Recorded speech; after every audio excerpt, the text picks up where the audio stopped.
हम रोजाना एक शब्द का इस्तेमाल करते हैं, शुद्ध। शुद्ध घी, शुद्ध दूध। पर क्या कभी सोचा है कि वैज्ञानिक नज़र से देखें तो इनमें से ज्यादातर चीजें शुद्ध हैं ही नहीं। तो चलिए आज इसी दिलचस्प पहेली को सुलझाते हैं। देखते हैं कि विज्ञान की दुनिया में शुद्ध होने का असली मतलब आखिर है क्या। एक काम करते हैं, सीधे अपने फ्रिज की तरफ चलते हैं। दूध का वो पैकेट जिस पे बड़े बड़े अक्षरों में प्योर मिल्क लिखा होता है, क्या वो सच में विज्ञान की कसौटी पर प्योर है? इसका जवाब शायद थोड़ा चौंकाने वाला है। और हाँ, इसी दूध के बहाने हम पदार्थ की दुनिया के कुछ बड़े राज खोलने वाले हैं। और सारा खेल यहीं से बदल जाता है। आम बोलचाल में शुद्ध का मतलब होता है जिसमें कोई मिलावट ना हो, सीधा साधा। लेकिन साइंस की परिभाषा बिल्कुल अलग है। उसके लिए शुद्ध वो है जो सिर्फ और सिर्फ एक ही तरह के कणों से बना हो। बस यही छोटा सा फर्क आज हमारी पूरी पड़ताल का आधार है। तो आज का हमारा सफर कुछ ऐसा रहेगा। पहले हम पदार्थ की बड़ी तस्वीर को समझेंगे, फिर शुद्ध पदार्थों यानी एलिमेंट्स और कंपाउंड्स की दुनिया में चलेंगे। उसके बाद हम मिश्रणों को जानेंगे, फिर यौगिक और मिश्रण की आमने सामने टक्कर करवाएंगे और आखिर में मिश्र धातुओं के साथ अपनी समझ को परखेंगे। तो तैयार हैं? चलिए शुरू करते हैं। तो ठीक है, पहला पड़ाव पदार्थ का वर्गीकरण। आइए सबसे पहले ये देखते हैं कि वैज्ञानिक हमारे आसपास मौजूद हर चीज को किस तरह से बांटते हैं, कैसे उसे व्यवस्थित करते हैं। तो वैज्ञानिक परिभाषा आखिर है क्या?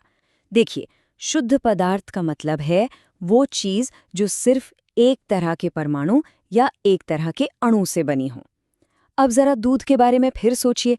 उसमें पानी के अणु हैं, फैट के अणु हैं, प्रोटीन के भी हैं, मतलब कई तरह के अणु एक साथ हैं। तो हो गया ना, विज्ञान की नज़र में दूध शुद्ध नहीं बल्कि एक मिश्रण है।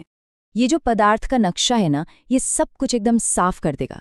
दुनिया में कोई भी चीज़ या तो शुद्ध पदार्थ की कैटेगरी में आएगी या मिश्रण की। फिर शुद्ध पदार्थों के भी दो हिस्से हैं, तत्व और यौगिक। और मिश्रण भी दो तरह के होते हैं, समांगी और विषमांगी। बस यही वो पूरा ढांचा है जिसे हम एक एक करके समझने वाले हैं।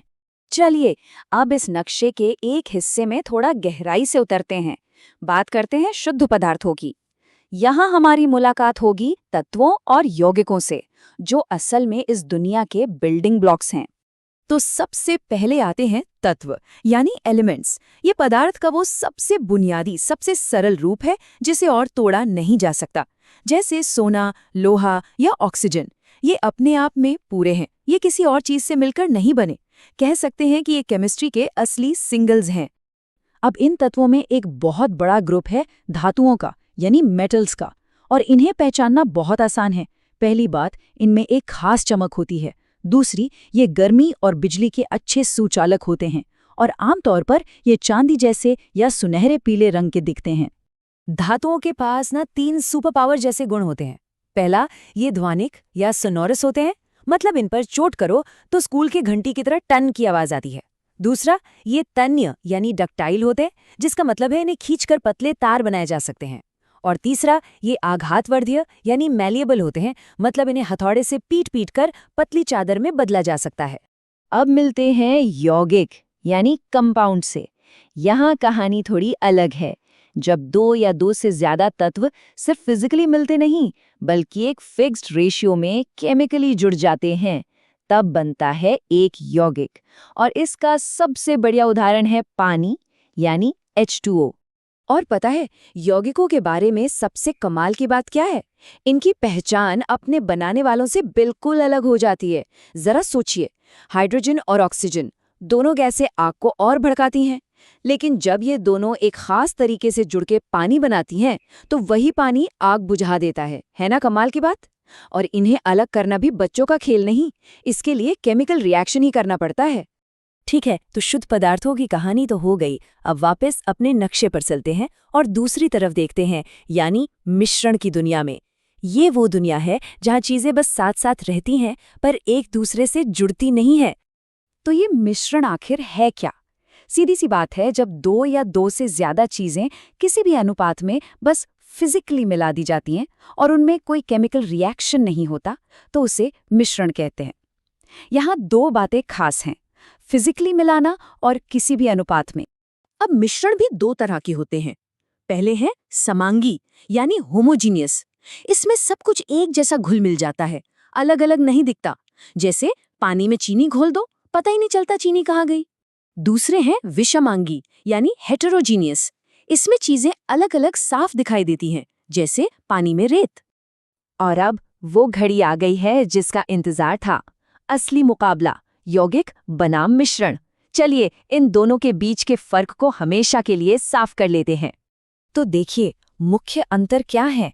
मिश्रण बस एक फिजिकल मिक्सिंग है, जबकि यौगिक एक प्रॉपर केमिकल रिएक्शन का नतीजा है। मिश्रण में आप चीजों का अनुपात बदल सकते हैं, पर यौगिक में ये हमेशा फिक्स रहता है। मिश्रण में चीजें अपने गुण नहीं खोती, लेकिन यौगिक में तो एक पूरी नई चीज ही बन जाती है, नए गुणों के साथ। और हाँ, मिश्रण को आसानी से अलग कर सकते हैं, पर यौगिक को तोड़ने के लिए केमिकल तरीका ही अपनाना पड़ता है। चलो, अब तक जो भी सीखा है उसे असल दुनिया में टेस्ट करने का टाइम आ गया है।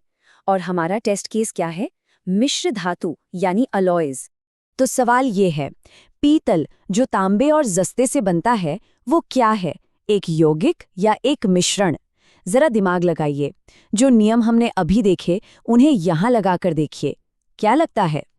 तो क्या जवाब आया? जवाब है ये एक मिश्रण है। अब सवाल उठता है क्यों? इसके दो सीधे साधे कारण हैं। पहला, पीतल में तांबा और जस्ता दोनों अपने गुण बनाए रखते हैं। और दूसरा, इनका अनुपात बदला जा सकता है, कम ज्यादा किया जा सकता है। और ये दोनों ही बातें मिश्रण की पहचान है, यौगिक की नहीं। तो चलिए जहां से शुरू किया था वहीं वापस आते हैं, हमारे फ्रिज में रखा शुद्ध दूध। अब हम जानते हैं कि असल में वो पानी, वसा, प्रोटीन और न जाने कितनी चीजों का एक जटिल मिश्रण है तो बहुत स्वादिष्ट, लेकिन वैज्ञानिक रूप से शुद्ध बिल्कुल नहीं। तो अब अगली बार जब अपने आसपास की दुनिया को देखेंगे, अपनी चाय का कप, हवा या पानी, तो क्या आप बता पाएंगे कि कौन सी चीज तत्व है, कौन सी यौगिक और कौन सी मिश्रण?